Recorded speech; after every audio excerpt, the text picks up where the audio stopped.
자, 네 번째 항목은요. 주변 사람 또는 동료들이 규정이나 절차, 원칙 등을 어기는 이런 관행이 있죠. 이런 관행적인 행동을 고치기 위해서, 개선시키기 위해서 노력했던 경험을 이야기해달라고 하고 있고요. 당시 관행처럼 어기고 있었던 규정이나 절차, 또 원칙이 어떤 거였는지 좀 간략히 써주고 이것을 이런 관행을 고치기 위해서 여러분이 얼마나 열심히 노력했는지 그런 모습을 구체적인 행동을 좀 써달라라고 이야기하고 있습니다. 작성 주제는요, 여러분들이 부적절한 관행, 그냥 쉽게 일을 하고 그냥 이렇게 하는 게 좋은데 이런 걸 안 지키고 그냥 대충 하는 이런 관행을 고치기 위해서, 개선하기 위해서 노력했던 경험을 써주시는 거고요. 이걸 통해서 여러분들이 보여주셔야 될 건 뭐냐면 정도를 추구하고 원칙을 준수하고 또 어떤 직업윤리 이런 부분들을 보여주시는 항목이라고 생각하시면 좋을 것 같습니다. 자, 스토리텔링을 해주셔야죠. 스토리텔링으로 쓰시면 되고요. 우선 상황에서 자, 내가 이런 조직에서 이런 일들을 하는데 이런 일을 하는 데는 이런 원칙이 있었어. 이런 규정이 있었어. 라고 이야기하는 거예요. 그런데 위기. 그런데 이걸 다들 안 지켜 부적절한 관행을 이야기하는 거예요. 그 다음에 여러분들이 여기에 넣으셔야 될 건 뭐냐면 그래서 나도 실은 그냥 편하게 일을 할까? 그 관행, 부적절한 관행에 나도 따라갈까 고민을 했어 라고 하는 여러분들의 고민과 갈등을 꼭 넣어주셨으면 좋겠어요. 이런 여러분들의 어떤 고민과 갈등을 넣어주셔야지 여러분들이 이런 것들을 넣지 않잖아요. 그러면 여러분들이 나는 다른 사람들은 다 안 지키는데 나는 혼자 잘났어 이런 식으로 보여지거든요. 그래서 나도 그렇게 할까 고민을 하기도 했었습니다. 이런 식으로 여러분들의 고민과 갈등을 반드시 넣어주세요. 하고 그 다음에 그래서 어떻게 이런 부적절한 관행을 개선하기 위해서 어떤 노력을 했는지를 써주시는 거예요. 또는 이런 원칙을 준수하기 위해서 어떤 노력을 했는지를 이야기해 주시면 되고요. 이런 부분들이 이제 동료를 설득했다라든지 아니면 여러분들이 이제 솔선수범했다라든지 아니면 그것을 좀 더 이런 관행을 이런 어떤 원칙을 지키지 못했던 어떤 불가피한 사정이 있었겠죠. 예를 들면 병원에서 근무하다 보면 예를 들면 뭐 항상 이제 들어갈 때 뭐 일단 손을 씻고 들어가야죠. 손을 씻어야 되는데 아마 일이 바쁘다고 그러다 보니까 이걸 잘 안 씻게 돼. 그래서 나도 그냥 이렇게 하다 보니 이게 조금 마음에 걸렸어. 그래서 어떻게 손 세정제를 입구에다 비치를 했어. 이런 것들이면 된다는 거예요. 너무 뭐 거창한 거 생각하실 필요 없이.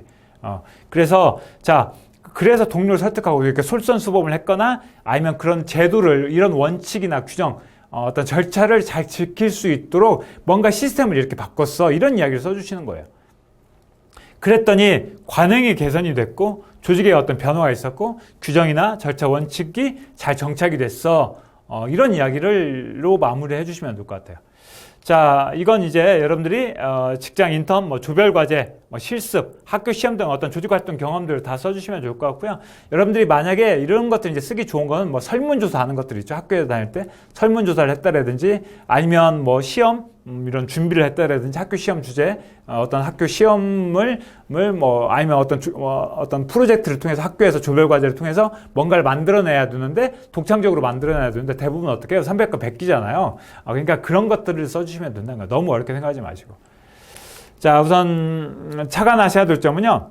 이런 규정이나 절차, 원칙 또 지시 내용을 좀 알기 쉽게 설명을 해주시는 게 좋습니다. 이런 규정이나 절차, 원칙까지는 이야기하는데 이 지시 내용이라고 하는 건 뭐냐면 여러분들 실제 하다 보면 규정, 절차, 원칙이라고 하는 게 실은 없는 경우가 많아요. 그러다 보니 이를테면 뭔가 그 일을 지시받았을 때 지시 내용 이나 이런 어떤 보이지 않았던 룰 이런 것들을 가지고 이 규정 지침 어떤 절차 원칙 이런 것들을 보여주시면 됩니다. 그래서 어떤 지시했던 내용도 그게 가이드라인이 되는 거니까 절차가 되고 그게 원칙이 되는 거니까 규정 절차 원칙 하면 너무 어렵게 생각해서 쌤 저는 하나도 없어요 막 이런 이야기 많이 하세요. 그렇게 하지 마시고요. 누군가 지시를 해줬다라고 하면 그 지시 받았던 내용이 바로 이제 원칙이 되는 겁니다. 그래서 그런 것들을 이야기해 주시면 돼요.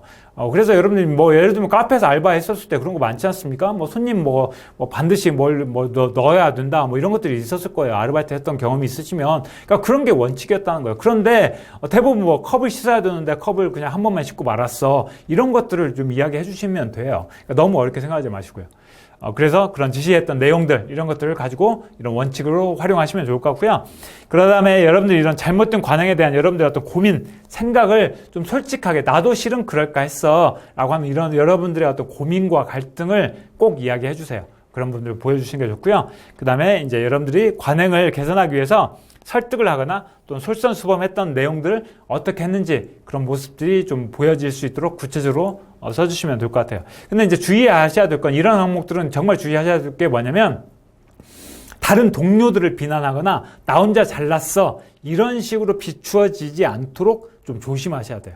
이런 부분들이요, 여러분들이 면접장에 가면 여러분들 발목을 잡는 부분이 돼요. 그래서 절대 여러분들 나 혼자 잘났어, 나 혼자 도야청청했어 이런 것들보다는 이렇게 하거나 동불장군의 모습이나 또 나 혼자 잘났어 이런 모습으로 비춰지지 않도록 그런 부분들을 좀 주의하셔야 될 것 같아요. 자, 여기까지 해서 네 번째 항목 좀 말씀드렸고요. 이것은 이 네 번째 항목이 여러분들이 어려울 거다라고 쌤이 이야기했던 건 뭐냐면 이런 규정, 절차, 원칙을 너무 크게 생각해서 여러분들이 어려웠을 거예요. 그래서 이런 규정, 절차, 원칙을 조금 더 쉽게 이해를 해서 지시받았던 내용들, 지시받았던 내용들, 뭐 이런 것들, 그런 것들을 가지고 이렇게 풀어 가셔도 됩니다.